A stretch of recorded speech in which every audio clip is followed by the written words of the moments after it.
Yo, welcome back to Cryptomentals. Today is Friday, September 5th, 2025.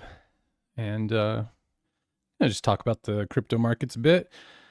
Probably couldn't start without the news of the day, I suppose, is the US job numbers, which actually came in shockingly lower than expected. The non-farm employment change here was forecasted at 75,000 and came in at 22,000. So quite a bit lower than what was forecasted. Then also the unemployment rate did just tick up a little bit here. It was basically forecasted at 4.3 and came in at 4.3%. But you can see the unemployment's been slowly rising up here throughout this year and the end of last year. Not getting to COVID levels of unemployment, but definitely ticking up, which I suppose, long story short, just means that it's more fuel on the interest rate cut fire, I suppose. And I think I even just saw that the president was hammering Jay Powell again, telling him he should have cut way sooner, which is, of course, he's been saying for a while now. He really wants to get interest rates down. And notice on Polymarket here, I guess the odds are 88% chance of a 25 BPS decrease. So yeah, the odds are priced in at 88% chance of interest rate cut. And I think everybody's sort of expecting that to happen. And I think that's on the 16th or 17th of this month. So, a little less than 2 weeks. I suppose that'll be 2 Wednesdays from now. I think it'll be. And yeah, most likely they'll probably do this 25 BPS decrease cut. And I don't know how the market, everybody's, the hopium is that that'll juice the markets. And I imagine it will on some level, but I have a feeling it'll be kind of a dud. I don't think it's going to, we'll see what happens. I don't want to say that so early, but I'm sure there'll be some sort of reaction, but we'll see what actually happens. And then I suppose if we move into a period of like consistent cuts going forward, we'll just have to find out. But of course, the hope is that interest rate cuts come and juice the markets. That's what everybody wants. Ironically, the markets didn't love it too much today. Maybe I'll start with, well, before I start with Bitcoin, I'll just actually let's look at the S&P 500 futures just real quick, and you can kind of see what the TradFi market had to say about the jobs numbers. Actually, overnight, broke out to a new all-time high, and the news was, I saw all over the news that everybody was talking about the new all-time high in the stock market. And that didn't last very long. You could see how basically there's kind of like an FU going on in the markets today here, where everything sort of ripped up right before those jobs numbers, or right on the jobs numbers, I should say, and then had that move taken back promptly. This is a daily chart, but if I zoom into like maybe just look at a 30-minute chart or something, you can see how they, let's see, that was it. Yeah, right on the New York Open, markets crapped out, and then on an hour before that on the jobs numbers, they popped it up to a new high. And then just took it all back, and now everything's kind of crapping out, including old Bitcoin. And really, so I did stream last night for a bit too, just kind of firing up some live streams. Had the bug to maybe mess around a little bit here on YouTube. Don't have much of an audience at the moment, but we'll see how that goes. Nonetheless, I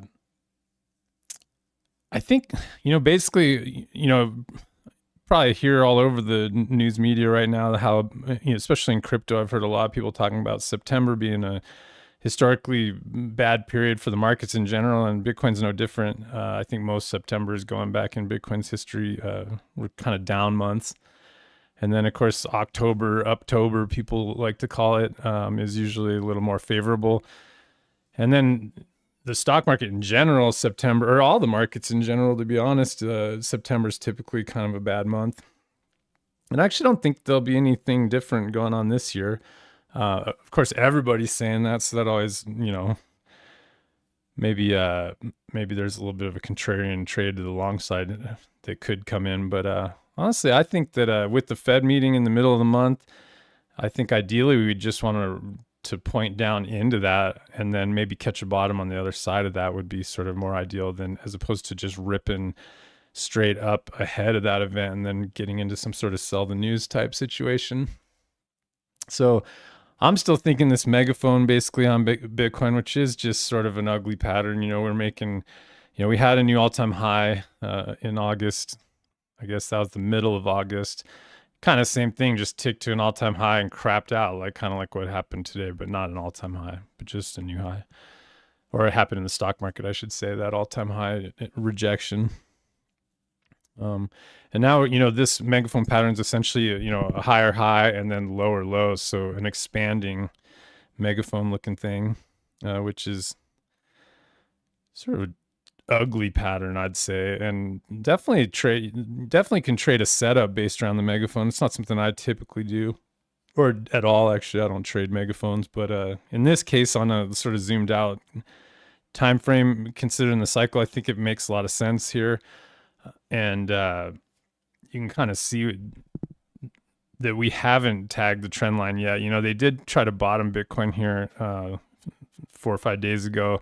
Actually even had sort of a little double bottom coming in, although they did make a lower low on the right side here. So not a true W, but nonetheless kind of a double bottom breakout that produced a decent long. I actually had a long where I closed in this area here at 2-to-1 risk to reward.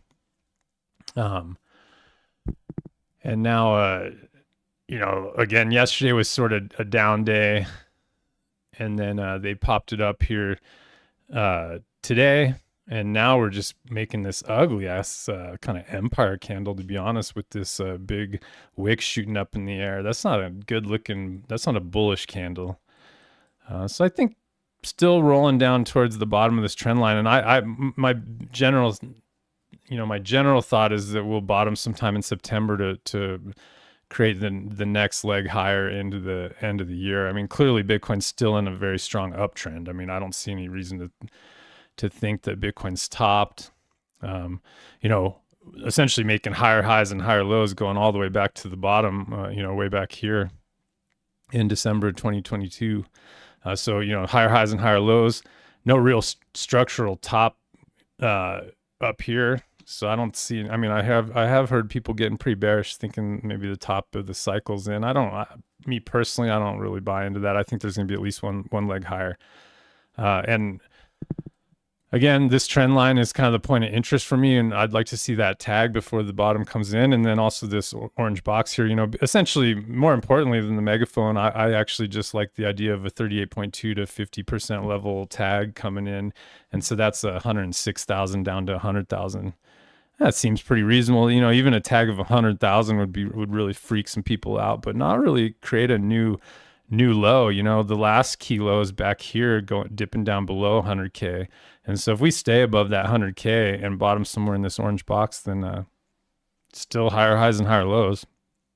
If we take out that low, I suppose you could argue there's a bit of a structural change, but still more on a zoomed out level. You got higher highs and lows all the way back to here. So, I imagine there's quite a bit of buying interest if we do dip below 100K. At the moment, I'm not really thinking that. I'm actually thinking, ideally, I'd like to just see some sort of bottom come in this orange box here.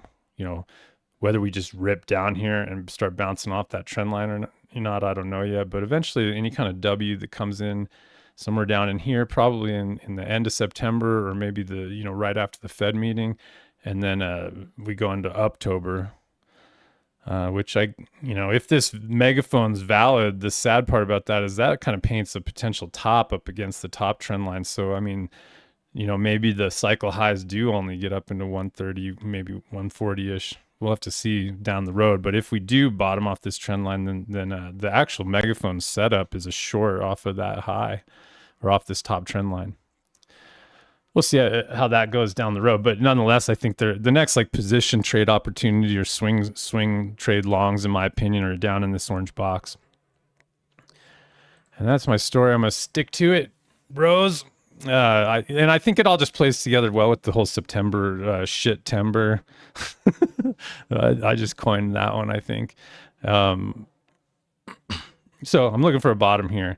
And of course, the whole broader crypto market kind of looks weak in general. Today is well, basically have this kind of FU move in like Ethereum too. A lot of uglier, I have to say. Ethereum didn't quite break. It looks like it just barely ticked to a new high from yesterday. I mean, again, yesterday was a down day, and then they tried to break it out today. I guess this is going to kill my Ethereum long. I do have a long that's, I guess my stop is right here at that low, I think. Yeah, 42.11. So probably my Ethereum long. I did take a shot off I took a shot off this little W here, bought that breakout, and I have my stop below this low, and it looks like I'll probably get stopped out. And you can kind of see the M here is coming in. Anyway, not looking good, so I think that trade's probably cooked. Yeah, but I took a shot on it. What the hell? And doesn't look good in general. So zooming back out to the daily, looks pretty ugly here. There's not really that same kind of megaphone pattern here. I mean, I suppose you could argue that it's sort of in here, kind of like, well, I mean, I don't think that's accurate. And again, I'm not like a megaphone master, but if you were to think in that same vein as Bitcoin, very ugly looking. But I think that bottom trend line still does speak towards dumps down into these lower levels, which is pretty ugly. So yeah, next couple weeks also down, just like Bitcoin and really the whole market, whole crypto market at least. And with the stock market also kind of rolling over too, that's sort of, well, more fuel on the bear fire, I suppose. But again, I mean, Ethereum has obviously come a long way. You know, the last several months, going back to April, has just been straight up, quite a big move from like 1,400 up to the all-time high, breaking out and then just getting rejected right away. Not a great sign, but I think. Honestly, like I said in my last stream too, I think 30, anytime there's an uptrend in progress, you can draw these fibs and expect pullbacks to 38.2s. And that's sort of the buy the dip kind of level. You hear people talking about buying the dip. In my mind, buying the dip means at least a 38.2 tag, because that's sort of like a next opportune moment to sneak in an uptrend when, when you're still buying a pullback and not chasing into the highs here. Anybody that chased into the all-time high here is getting wrecked the moment. And if you just kind of look at some of this past move here, if I moved these fibs like, back in this area, big breakout, you can see how they dipped it right down into 38.2 and then to 50. So right in the orange box zone right there was the buy the dip moment at that point. Then, put in this key high, didn't get anywhere near 38.2. And then now we're still pretty far away. So whereas Bitcoin's actually nearing in on its 38.2, Ethereum's got a long way to go down to 3,600. So does Ethereum come all the way down to 3,600? It might. That's going to freak some people out for sure. You can kind of see the traffic area back here would be support. So it makes sense. And even, maybe the first horizontal support and resistance is right here at 3,900. So, do we rip down there, take out these lows here, and maybe bounce before crapping out down to 38.2? Maybe.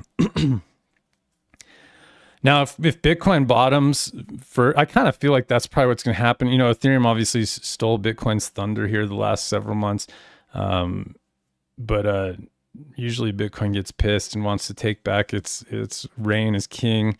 I wouldn't be surprised if Bitcoin bottoms first, and that might actually put this Ethereum bottom in above this orange box. We'll see. But at the end of the day, I'm just looking for W's, some sort of structural bottom. You could maybe even a 3-bar fractal, something like this bottom would be very V-bottomy and V-bottomy, but at least some sort of 3-bar pattern. I'd prefer a W kind of like back here, nice double bottom breakout to set up the new bottom. But, we are in a strong uptrend, so maybe V-bottoms will be the case again, but at least want to see some sort of like bottom here. I don't want to just really go catching knives. And Solana has been a little stronger of late than Ethereum. I think there was a little bit of a momentum shift into Solana from Ethereum, maybe based around like the digital asset treasuries. Of course, there was like a big, I think you could argue a huge part of the Ethereum run up was Bitminer and others Tom Lee just going in and hitting the bid on Ethereum and just pushing the price up, buying billions of, buying an insane amount of Ethereum actually. And they drove the price up, but then it started shifting to Solana. You're starting to see more DATs coming out on Solana. And Solana is definitely in an uptrend too, but honestly kind of running out of steam here and could potentially even put in an M. That's not like a great sign, you know. I know. Same ugly kind of Empire candle. I don't know if Empires usually sort of happen shooting up to a high, but nonetheless, gravestone doji, that might be called. I can't remember the actual candle name, but nonetheless, anytime you get this huge wick shooting up and then the candle body's small at the bottom, that's not like a great sign. Of course, this is still green on the day, but man, you know, if we sort of close like this and then tomorrow's candle takes that low out, that's not really a great sign. Just kind of shows that you know, there was some buying interest, but the bears stepped in and took control today. And kind of ugly, and you know, there might be an M coming in here. So if Solana actually does M out here, that's kind of ugly. And just to zoom out a little bit, you know, Solana actually came up into sort of a short location against the old highs here. For one, Solana's pretty far away from this high, the January 2025 high, and I guess that's the all-time. That's not the all-time high, is it? Just got confused on old Solana. I guess we didn't break in 2021. We didn't take out that level. Or I'm sorry, we didn't. Yeah, when this was the high. I don't know why that always throws me off. Actually, for some reason, I always imagined Solana was higher in the past, but no. So yeah, it doesn't matter really. Point being, from the old high here, you can see how we just basically banged up against 61.8 and got rejected. So that's not a huge surprise. Usually what I would expect to happen is we got that rejection and now we'll pull back. But ultimately, I think Solana is going to push higher up into the range. But any moves up in here are potential like short locations. So we'll have to see if Solana still, I definitely would like to see Solana move higher into new highs into the, you know, later in this cycle, just because I am long and I am generally bullish on crypto, and definitely these blue chip cryptos, if you want to call them that. So would like to see higher highs, and of course we're making higher highs and higher lows, but I can't ignore that is like short location typically. So like, you know, any price action up into this area, got to be looking for tops somewhere in here potentially. But I think, well, first of all, it's hard to buy as an investor. It's hard to buy any of these names, Bitcoin, Ethereum, and Solana. I don't really want to chase any of them at their current locations, but the same 38.2 applies. I think I think ideally for Solana is it kind of pulls back all the way down to 171 to 160-ish, 156, somewhere in there, and actually forms a nice bottom here to sort of fuel up the tank to push higher. And then any moves down into here, same as Bitcoin and Ethereum, I suppose, any W's down in here, and that would set up like a position trade long, in my opinion, or swing longs. And I'll be interested in that, and I don't have time to do it today, but what I kind of want to do for fun is put on a Meteora DLMM liquidity position, you know, basically on, well, I was going to talk about this on a different show probably, because I don't want to get into the whole mechanics of how those work. But essentially, you can put on a one-sided LP position here, and so I could, you know, load it up with USDC, and basically you'll be averaging into Solana as it pulls back here, earning a little bit of fees, and then, you know, ideally close that position down in this orange box, and you'd be long Solana at some average cost, depending on how you set it up, and then try to take advantage of that leg higher. I thought that'd be a fun experiment and trade. I mean, LPing's kind of, it's hard, and you know, you have to deal with impermanent loss and things like that, and it might not work out that well. So I'll probably just try it with a small amount of money for fun, because it's just kind of a interesting way to play the market. But I think that, you know, because we're sort of topping out right here, local top, I think it'd be an interesting way to play this pullback. into September. So maybe I'll get to that another day. Um, anyhow, those are the three majors. Nothing too exciting, to be honest. Well, that was sort of my spiel from the jobs numbers heading into crypto. The three majors that I'm watching the most. A couple other news stories that are kind of interesting. One is there's a lot around NASDAQ, and the SEC and the CFTC are all kind of like, you can sort of see it lining up. They're all kind of easing up on the regulation for exchanges in the US. Well, that's not this story. I'll get to that in a second. This first story is really the NASDAQ sort of put the screws to the whole DAT treasury a little bit. And they just kind of came out with this voting rule that basically the shareholder votes have to approve large crypto purchases, which I don't think I think there's this NASDAQ's rule 5635 already requires that in some situations for like private placements and stuff, but they sort of just expanded that, it sounds like, and they're just kind of, it's like they're trying to slow down these obscenely large crypto purchases by these DAT companies. That's probably good. And I'll just, without getting into the DATs too much, I'll just say, I wonder which one's going to blow up first is my, let's see how these play out. And I wouldn't be surprised if these DATs, maybe a few of them blowing up, might trigger the top here down the road. Seems like kind of a, of course, last cycle was Luna blowing up. And so like, what would be this cycle's blow up that could cause the next bear market? I actually could see it being around these DAT companies potentially.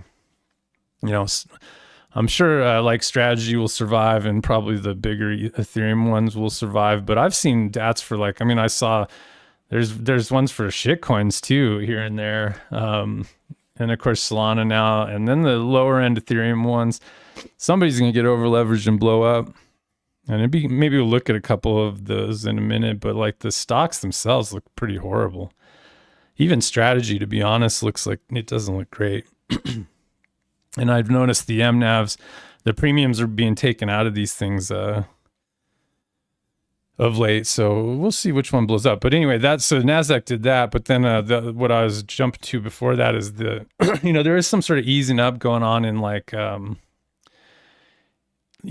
couple days ago, the CFTC basically said they're going to lighten up on some offshore exchanges, and hopefully, U.S. participants might be able to get back involved in like, like Binance, not non-U.S. Binance. Binance U.S. is sort of a joke, or it's just like another Kraken or something in terms of the names available. But I think the implication was that maybe, potentially even like perpetual futures and stuff could become more available here in the US, and also just maybe more names, like even like my Kraken account, there's a lot of names that trade on Kraken outside of the US that don't trade in the US. So it sounds like, and this is probably, we can thank our fearless leader, who's been pretty favorable for crypto regulation, for these kind of things. I'd imagine just the general easing up on crypto regulation. It's sort of happening really fast.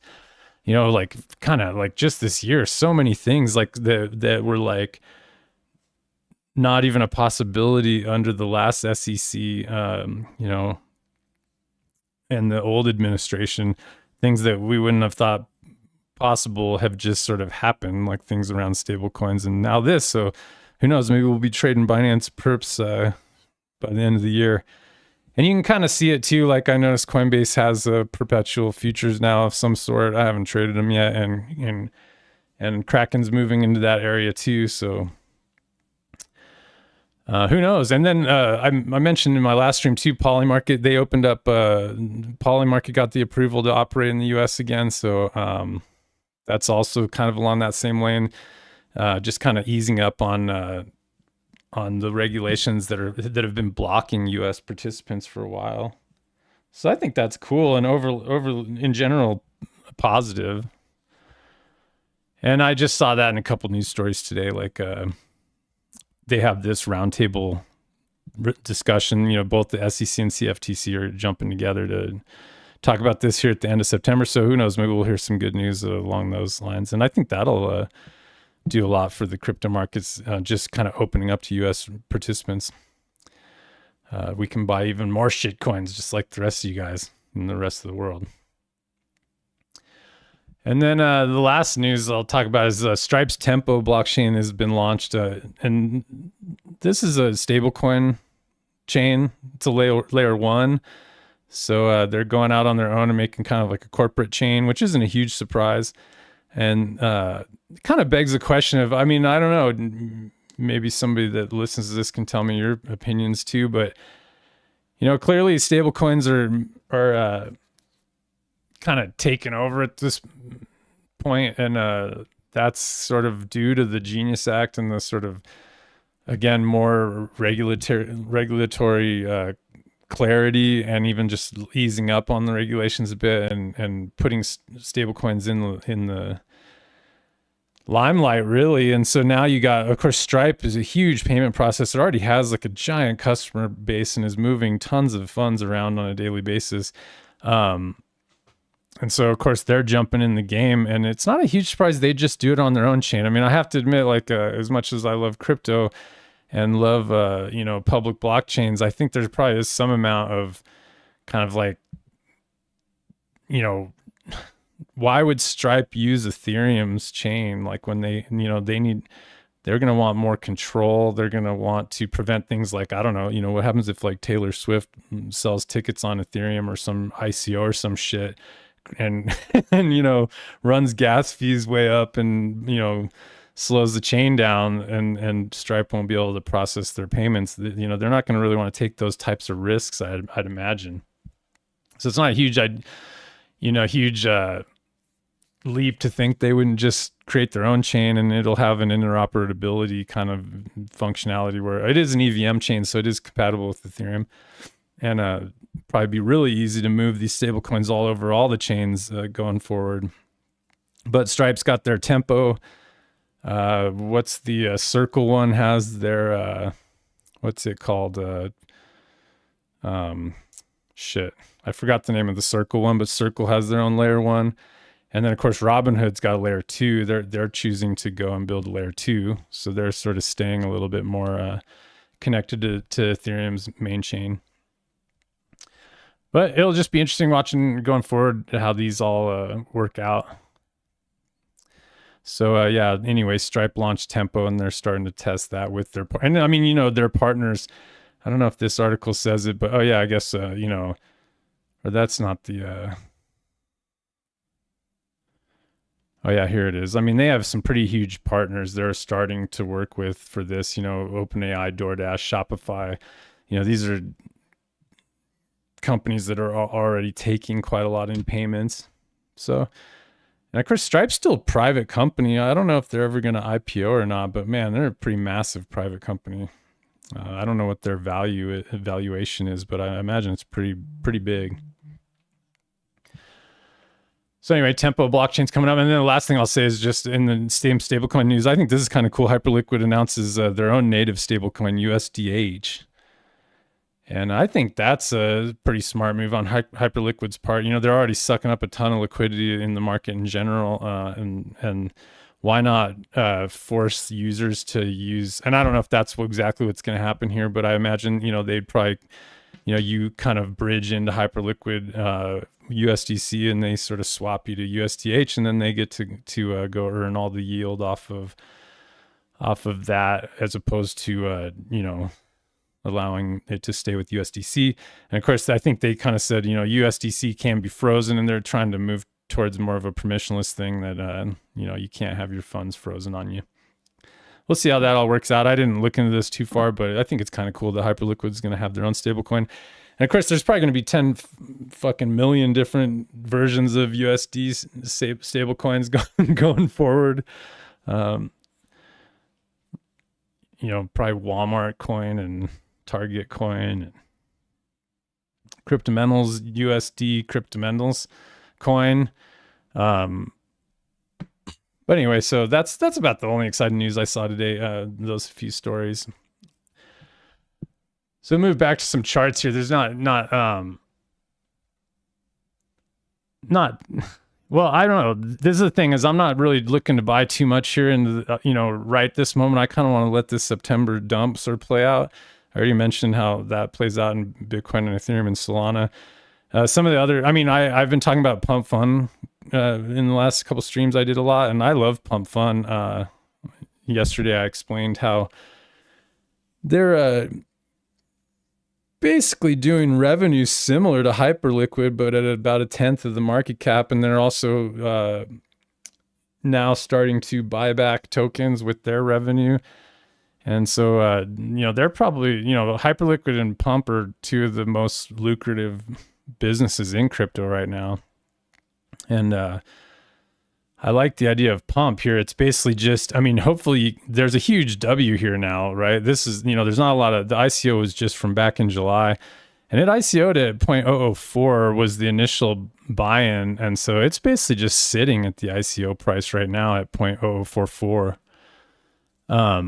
It's a little chasey to buy right here, but like any pullbacks, I love the idea of loading up on Pump. I have a long here that I did just close half of. And then I have an investment bag too that I'm just going to let ride and hopefully take advantage of this potential 10x, which I describe more of maybe like a 5x. Even if this took got halfway towards Hyperliquid's market cap, which I think is reasonable. That's about 5x from here, somewhere around there. So I think Pump's one of my favorite coins going forward here into the end of this. Maybe the late stage of this current bull. In terms of actually buying it, like I said, I think it's chasing a little bit here, but same apply. I mean, basically, I'd say the same thing about all this stuff. Whether you draw your fibs off of the lows, the actual low, or here, I think I'll stick here and just draw some fibs there, and basically just still hunting 38.2 by the dips for right now. So 0.0039 and below, any kind of W's down here. Hopefully we roll over and actually hit those levels. And if you're ballsy, I suppose just going in and hitting 38.2, I think I'd be pretty inclined to do that, to be honest, just because I like Pump so much at the moment. Now, keep in mind, if you're buying in this 38.2 area, that's suggesting that you have some sort of walk away point with a stop here. I don't really want to ride that. If this whole market goes to shit, I'd rather just get out on whatever structure comes in there, a break of that W, and then take another shot down here if the price makes it all the way down into the reload zone. So that's, these 38.2 tags I'm talking about here, those are trend continuation trades. So you're basically looking for some sort of like ABCD or bull flag or whatever pattern you like to trade. And, you're looking for some sort of duplicated measured move. And it would probably look something like this. And typically, if price comes down here and makes a W, then there's going to be a stop. That was a bad line, but a loss of that structure is the end of the trade. This isn't the kind of thing, these trend continuation patterns, I have no interest in just riding them all the way back down to the bottom, because if this is actually a trading range, then price could easily end up coming down here. And if that happens, I'd just take another shot and actually have real investment location here. This is more of a trade, but if price can get down into this green box, then that's more like investable, in my opinion, where you could just sort of risk to zero, no stop, and just let the trade play out down the road. So really still like Pump. Just kind of a straight up move here, though. I don't know about chasing it up here, but it's cool to see this nice big wide W. And it's up 4.5% on the day, whereas most things are down. I don't know if where's a quick look? I actually have this sosovalue.com website's pretty interesting. I found this the other day, a few months ago. It's kind of cool. It's sort of a CoinMarketCap and CoinGecko competitor, but it has I don't know, it has some interesting things about it. But just real quick, my thought was, you can look in the top 20, 30 coins, pretty flattish really today. But Pump was up 5.5%. So, it looks like World Liberty Fi caught an 8% bounce, but that chart looks like shit. I'll look at that in a minute. So point being, Pump Fund's pretty strong on a relatively weak day. I won't get into this website too much, but there is something interesting. These indexes are kind of cool, and you can actually trade a couple of these. They have like their own crypto mag 7, for example, which is I think just like, yeah, it's like sort of the top crypto names, their own version of the mag 7. Kind of interesting. And then they also have like a DeFi one. I'm not going to get into these too much right this moment, but go check out sosovalue.com. They have kind of these indexes, and a few of them are tradable actually on Solana. I think they're on. That's where's the I thought they had just a general index, but I guess they don't, like a whole market index. But I guess that mag 7 is probably the closest to that, just the top 7 coins. And then there's, it's pretty cool for like news and stuff. Like if you just look at Bitcoin, for example, for one, it has a little bit better charting than CoinMarketCap and CoinGecko. Their charts are really hard to work with, whereas this is actually pretty comparable to TradingView in a sense. But I like that, it has a nice layout for news, and there's these opinions and stuff, and there's a lot of interesting information in here. So check it out, sosovalue.com. It's kind of a cool website. Anyway, what was my point? Oh, my point was things are just generally flat, with Pump being actually one of the stronger ones on the day. I do like Hype a lot, although not very buyable here. I did put on along at $44. I guess I'm up a little bit here. On this pullback, kind of got this sort of like head and shoulders-y breakout. We'll see what happens here, but I'm basically just looking for a move back up to the top of the range, and I'll just close that position. But in terms of investing, I don't know if you can really buy Hyperliquid up here. Same kind of thing applies with the 38.2s. Ideally, we'd get a nice dip here. I think Hyperliquid could certainly go higher, and probably will go higher, I'm guessing. But I'm also just hoping for this kind of deep dip. Now, it's pretty good ways down here on Hyperliquid at 35. But you can see basically we're popping up into the top of this range here, and if price stalls out here, it might even set up some like short-term short opportunities. And although I don't want to short Hyperliquid too badly, it's been so strong. But hopefully a dip down into like this 38.2 level would be sort of the next position trade, kind of swing trade idea, again, just like all these other coins that I've mentioned. So do we get these deep dips? We'll see. The market's gonna have to crap out hard, but don't be surprised if it does. We'll see what happens. Who knows? Maybe this whole shitty September doesn't actually even materialize at all, and things just start grinding higher. But I'd say with like Pump, Hyperliquid's not. These are definitely what I consider the stronger coins of this current period. So it's not a surprise that we're not getting that same ugly big wick here on Hyperliquid at the moment that Bitcoin has, and Ethereum has, and Solana has. And Pump and Hype both are looking pretty strong. So I'm definitely watching those, and I do think like for the rest of this cycle, it's sort of like coin pickers market. I don't think you can just go buy every shit coin and hope for them to go up. I just don't really see that kind of thing happening here. I think sticking to the strong names, or some new narrative, is probably the approach. There are a lot of, obviously most altcoins have really nice trade location, but I just don't know if they're gonna do anything here. They're sort of being, they're in the shadows of course, like the Ethereum kind of taking the lead here lately. And even like you could argue maybe these DAT treasury companies are sort of like the new shitcoin narrative. And so maybe they sucked up a lot of liquidity. Of course, just the sheer number of coins has sucked up. It's kind of spread a lot of the liquidity thin. So I just think it's not the same. It's definitely not like way back in the day where there was only like 1,000 coins and everything ripped. And then it's sort of been slowly changing through the past few cycles, where now we're at a place where there's just so many freaking coins. Everybody's got a coin. That I think it's just harder to, you got to have you got to have a good reason to want to buy something. You can't just go buy every coin just based on location and even just a W. And, if you're a sharp trader, then go and do it. But I just think it's going to be hard to like take a spray and pray approach, which is something I've done a lot of in the past and it has worked, but I don't know if that's actually that great of an idea here going forward.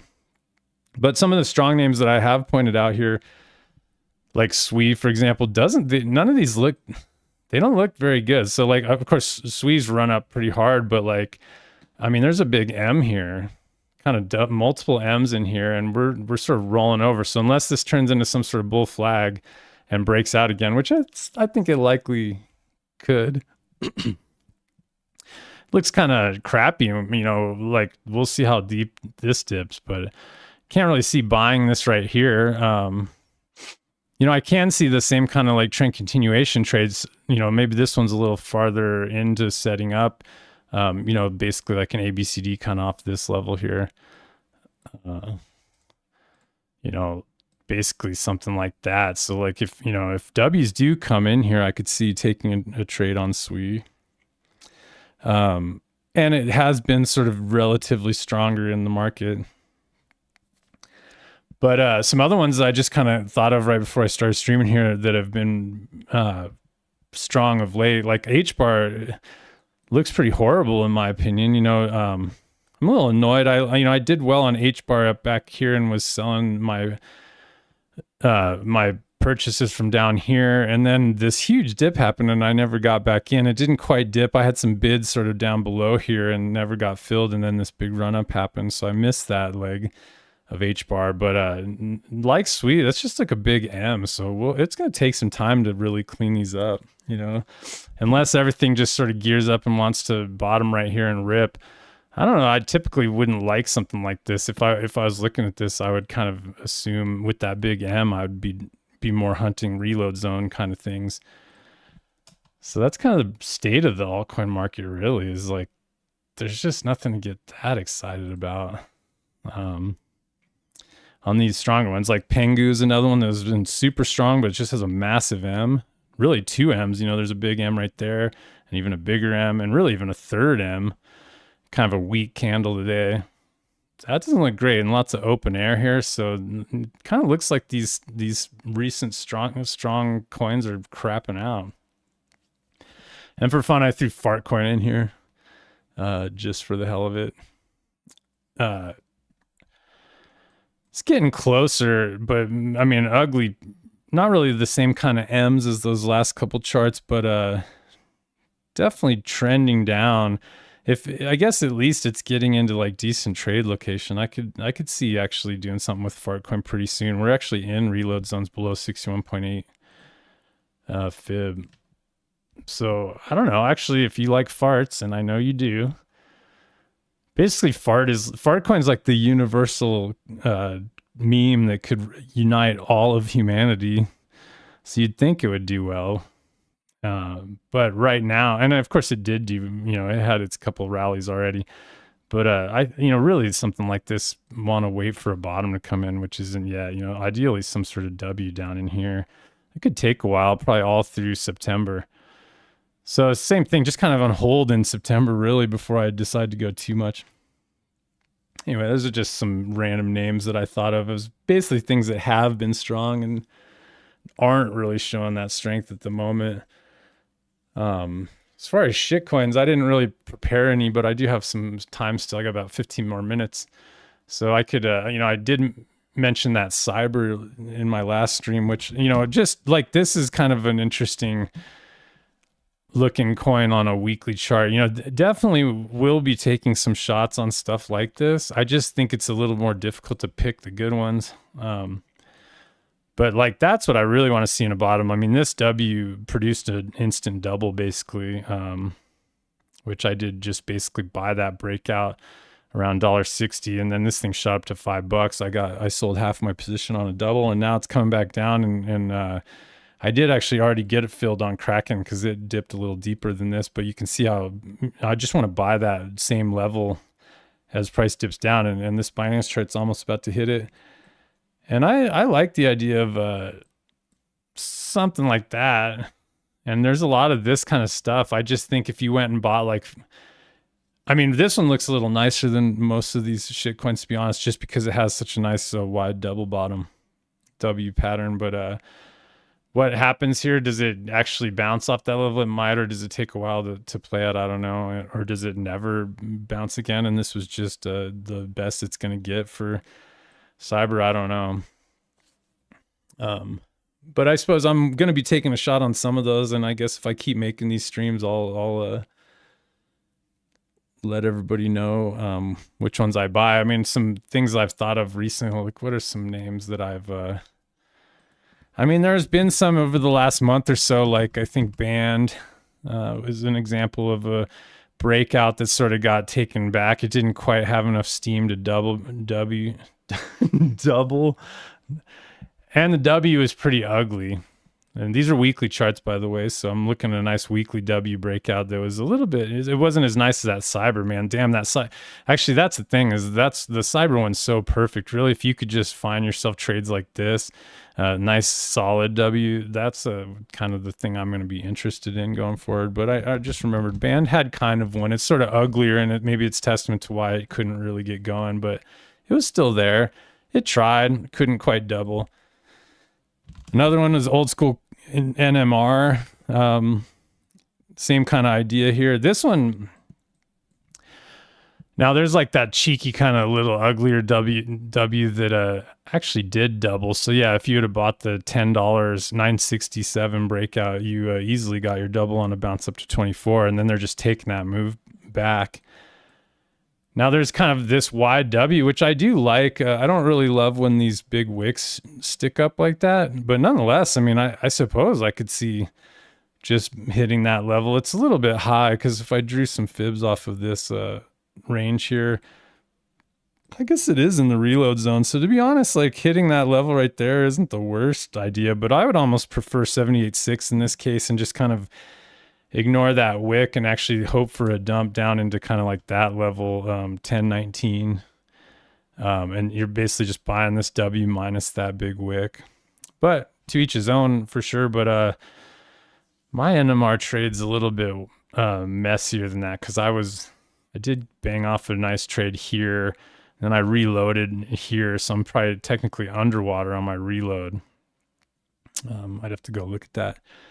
But NMR is kind of a cool, and this actually pumped on some kind of interesting news. NMR is an interesting coin. It's been around for a long time, and it's a numerai, and it's like an AR, it's like a trading competition for like hedge fund or portfolio managers, and like it has some sort of AI kind of managed or AI coded type trading competition, something like around those lines. I don't know the exact details.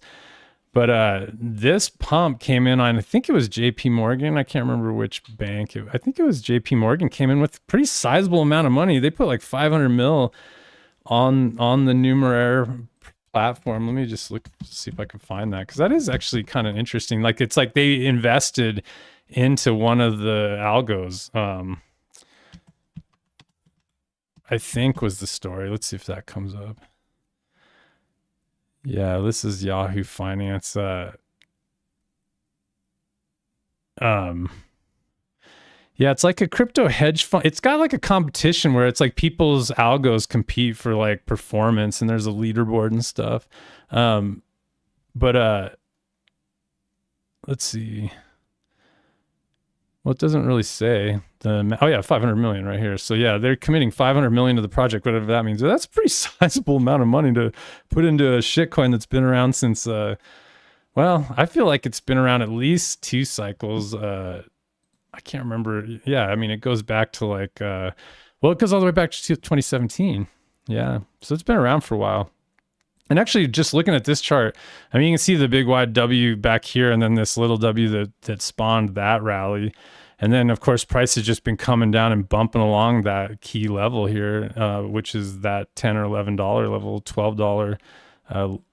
You know, so we're basically sitting right there. So honestly, this one looks pretty damn good to me. I'd like to be a cheap ass probably and sneak in a little bit lower, especially considering my average on my next car is up here, I think. Like maybe like $15, $16. But you can see the nice locations. This is actually something I'd be pretty damn interested in if I was inclined to be buying some shit coins. Again, maybe just kind of take it slow into the next couple weeks. But man, I could see this thing doing well. And of course, there's plenty of upside. I mean, if you got in around $12 here, I mean, I don't know, if 4X is up here at 48, that's just a test of these highs. So maybe draw like some fibs off of the old high here and down to the low and just target the 50% level of that range. Oops. So, I mean, what's that? $51. So just to move back to half of the range is a test of this high. And that's a 4 or 5X depending on where you get in. So something like this, I think actually looks pretty good. If I am going to buy any shit coins, I want to see some sort of weekly W. Let me think if I can think of a couple more that were recently, I haven't bought anything lately except for that cyber I got filled on the other day, or yesterday, 2 days ago, I guess it was. And let me think here for a second. Maybe if I look back here at this list, if I remember anything. Of course, Link's been super strong, but that thing ripped already, and I don't think there's anything to do there. None of these really are none of the bigger ones are actually, like ENA is another one that's been really strong this cycle so far. Definitely think that one's tradable. I like pull back, I'm not talking about like investing at this point. It's kind of gone too far, but yeah, definitely if I was just kind of trying to take swing trades, I think ENA, I think Hyperliquid, Pump, potentially SWE, Aave is another really strong one that was pretty strong, although looks kind of ugly right now, has kind of a similar M pattern to those other, like to SWE. I like potentially AVAX has a nice, AVAX is one that's kind of got my attention. Hasn't really performed too well, but AVAX has this W working that barely just broke out and got rejected, and now it's just sort of banging around here. But the location's pretty good. It's not all the way back down to the bottom, but if you draw fibs from there, you can see how it is just a little bit above 78.6. 78.6 is $21. It's sitting at 24. Kind of has a W working. I would have preferred a better breakout and a retest there, but I'm definitely interested in AVAX. And let me think of one or two more. How about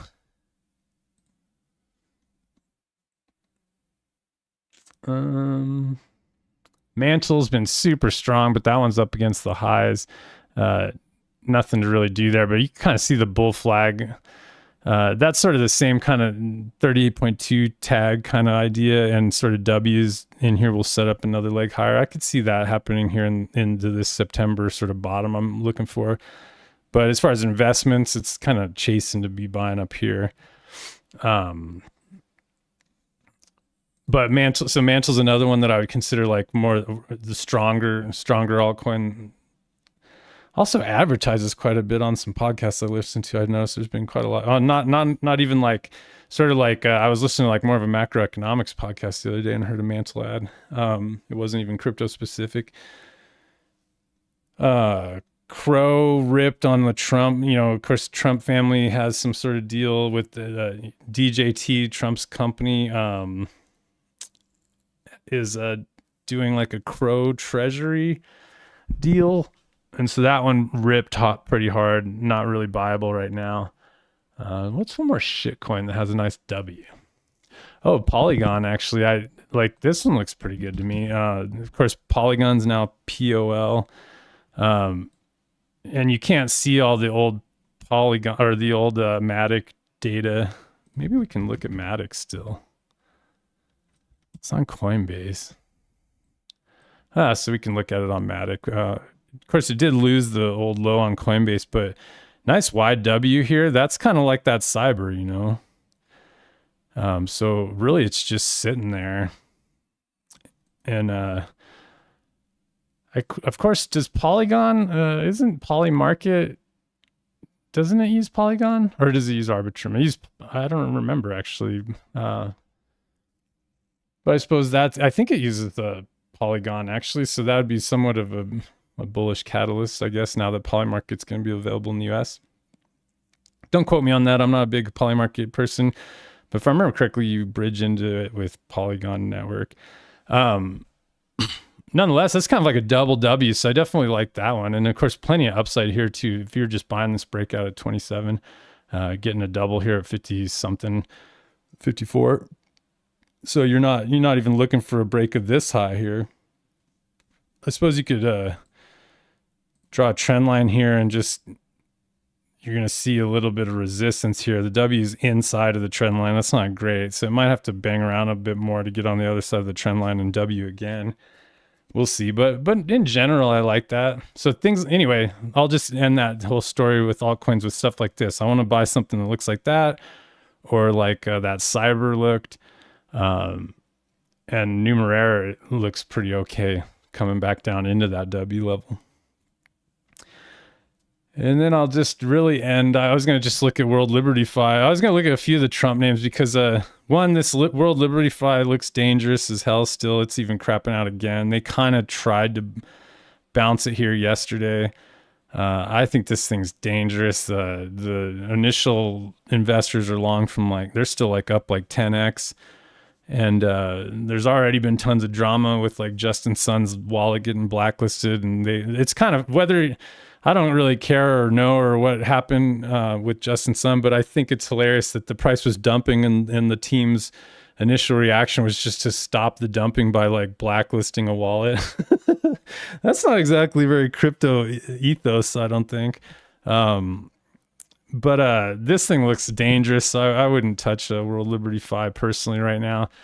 But it did make me think of American BTC is the new... This is one of the Suns.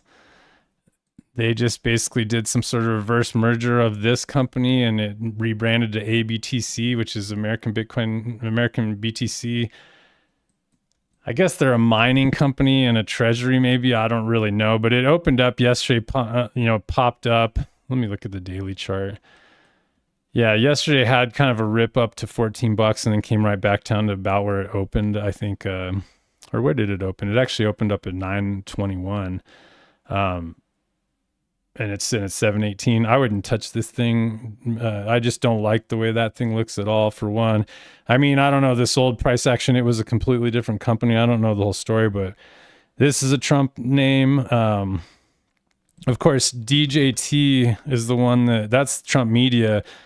And was actually looking like it could have bottomed here, had a nice W, and this was into that Crow event, Crow, the Crow Treasury, and I guess Crow is going to buy a bunch of this stock. I think they had to. The part of the agreement was they're going to buy $50 million worth of DJT, but didn't get a great reaction. Just kind of broke the W out and then crapped out. And now this thing looks like it's going to make a new low here soon. So trending down on DJT. Of course, Trump coin kind of looks similar to this, just trending down. And Crow, I was kind of miffed that I didn't get in on Crow. I was pretty interested in Crow on this nice wide W, but it was just a little late. I didn't really notice this thing until it was sort of up here. And I was trying to sneak in on a pullback, but of course, then this Trump news came out. But again, that's the same kind of W that I'm looking for here. That was a nice, strong breakout. Didn't give you a lot of time to get in. You just sort of have to be paying attention that week. But then the news came out here and just ripped price higher. So this is the only Trump-related name that's really performing at the moment. Everything else is kind of looking like crap because the Trump coin, Melania, I don't even look at that anymore, but that thing, it went to hell. What else is there? There's, now World Liberty Fi, which looks a little bit dangerous. Is there any other, what are the Trump du jours? I guess that's about it. And now that American BTC. So I don't know, not really looking to trade any of these, to be honest, except for Crow. I would have liked to have gotten in. It's just a little late, I think. And anyway, that's enough for the Trump coins. But I think I'll just really quick before I end here, I just want to just show you guys a couple of the DATs, just to give you an idea of how this is kind of, they look like hell, like BMNR. Well, let's start with strategy. What the hell? MicroStrategy, strategy. Of course, the king of all the treasuries and the one most likely to continue to succeed doesn't look buyable. I'll just leave it at that. I don't see any reason to go buy strategy. You might as well focus on actually buying Bitcoin into this September bottom, and this might do a September bottom too. It's coming into this W here. but it's just already gone so far, like, and it's already so big. I just don't see any huge reason. I do think their premium, they're still trading at like a 1.4 or something ish MNAV. So it's still trading at a premium, whereas others are starting to get closer to one. I don't have any interest in that, but at least it's still trending higher. Whereas like, BMNR is the biggest Ethereum one, the Tom Lee one. Things look dangerous here. So it doesn't bode well for these treasuries. I mean, huge gap down here before the rip. Maybe it's sitting at $40 here, and it could easily come down to 13, 10, somewhere down into that gap. So you could easily get run over buying these. I'd be damn careful to step in on any of these. S-Bet's another one. We'll just take a quick look at these really quick and just see they're all kind of the same gap. Of course, this is like the second biggest one, I think, for Ethereum. It looks like they want to fill that gap. So these are kind of dead for the cycle, in my opinion, because it's going to take a while to put in new Ws. So I don't know. We'll see how that all goes, but I'm not looking to buy any of these. I do like my BTCS. I've done pretty well on in the past, and it actually is holding in there a little bit more, but still looks pretty shitty. It has better structure because this company's been around for a while. In fact, they were even a crypto company going all the way back here when they got listed on the NASDAQ in 2021. And they were sort of like a staking company for a long time, running nodes and doing a lot of staking. And they sort of moved into an Ethereum treasury, but that was after already having a bunch of Ethereum, I imagine, and also already being in the business. So honestly, this one's my favorite of them, even though it's trading below, its MNAV's below 1. But they have some other business angles, and they also own, like, they run staking validators for other coins too. And I don't know, this one, Charlie Lee from Litecoin's on the board. And in fact, I did a video on this YouTube channel about this company. Can't remember, it was back in here, I think. I basically called this dip down into the $1 area before the pump. And so you can go watch that video if you want to hear my analysis of this coin before it was technically a treasury. But anyway, that one looks better than the other ones, to be honest. But still, like, you can't buy it right here. That's just super dangerous. And then the last, I'll talk about a couple Solana ones, which I happen to own. Like BTCM is actually one that I already own too, and I've owned for quite some time, and actually took advantage of that pump up more recently. But they were a Bitcoin miner that's transitioned into a Solana treasury, if I remember correctly. So they're actually getting in on the Solana treasury game. Same kind of ugly ass chart though. I don't suggest, you might as well, hunt dips on Solana. I'd say, just because, I just don't know if these are going to perform anymore here for the rest of this. We'll see. I don't want to say they won't, but like, I'm not really seeing it right here, but that's a Solana one. And then the last Solana one I can think of is Upexi, UPXI. And of course this one, I don't know. I like first discovered this one right at the bottom of this horrible dump. And I was like, oh, that's interesting. And then I was like, I'm not touching this fucking thing with a million, no way. And then it ripped huge, like hilariously right after that. I went from like 250 up to $10. Listen to a podcast with the CEO of this company, and it is kind of interesting. The difference between, well, of course, there's the Bitcoin treasuries, which you can't earn any yield on well, it's a little harder to earn yield on Bitcoin. And so one of the interesting things about the Ethereum treasuries is they do earn yield, and they could take advantage of staking to actually generate income, which is interesting. And then same with Solana, you can actually stake and operate in DeFi to earn yield against the treasury. So you can actually create some sort of income to service the debt you have. That's kind of an interesting model in itself that's a little separate from Bitcoin. However, like in this one in particular, the guy was basically talking about most of the Solana they're buying is actually locked up. So they're getting a discount buying like people's locked tokens, because there's still quite a lot of locked Solana from like, I guess, early investors. So I guess they're buying at a little bit of a discount, and then they also can take advantage of staking. So that's kind of an interesting attribute of this company. That does beg the question of whether there's much buying pressure on Solana for these companies, because if they are buying locked tokens, then that's not actually new Solana that's being bought on the market. if anything, that's just you become exit liquidity for the sellers of their locked tokens. You're basically giving them a chance to get out early. So I don't know how the mechanics of all that works, but either way, the chart's ugly as shit, and I'm not touching this. So we'll see how long it takes to actually start seeing bottoms in these. Anyway, I'll leave it at that. Is the DAT Treasury Company story over for the moment? It kind of seems like it is. I'll just end on looking at this cool Blockworks chart that actually shows them. Blockworks is actually an awesome website and seemingly pretty cool company, actually. But yeah, they have this cool Treasury Company's data sheet. And basically just looking at these MNAVs, it's kind of interesting. Like they have MicroStrategy at 1.3, and this is essentially the premium that they're trading at. And you can see how Bitmine's dropped below down to 0.9. I don't even know what that 21 is, but SharpLink's 0.8. So these aren't, none of these are trading at a premium anymore. This Bit Digital is. That one's, the stock's up, I think, still. There's my BTCS down here trading at 0.66. That's not particularly great. I don't see that Upexi on this top.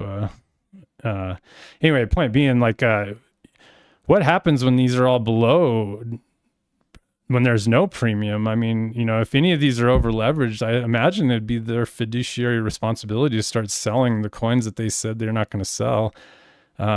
If you know, they, you know, if they need the money to service their debts or whatever. And of course, without a premium too, I think what that also means is they can't really go take on more debt to buy more coins if they're not trading at a premium without diluting the current shareholders, I think is how that would work. So anyway, they really want to be juiced up here, trading above one so that they can go and load up more debt and buy more coins.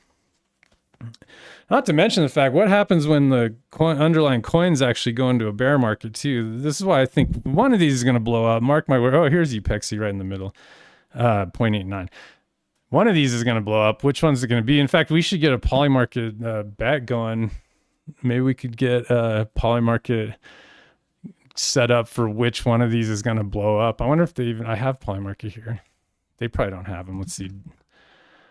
Have one. Treasury.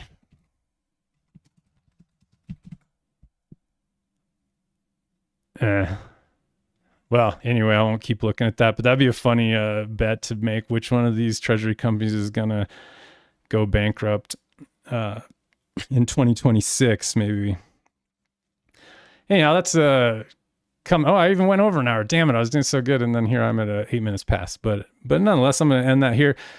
Just having fun streaming on YouTube about what I'm thinking. Maybe I'll even start trying to put the word out more that I'm doing these. I don't have any set schedule I'm going to continue to stream on.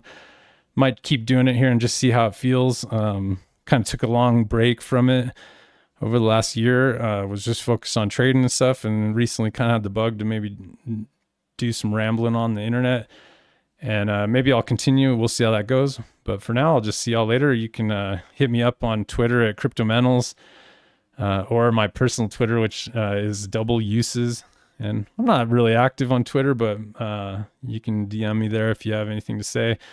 I'd love to hear from you. So I'll leave it at that. And everybody have a good Friday and a good weekend. And maybe I'll see you back next week for some more streams. Take care.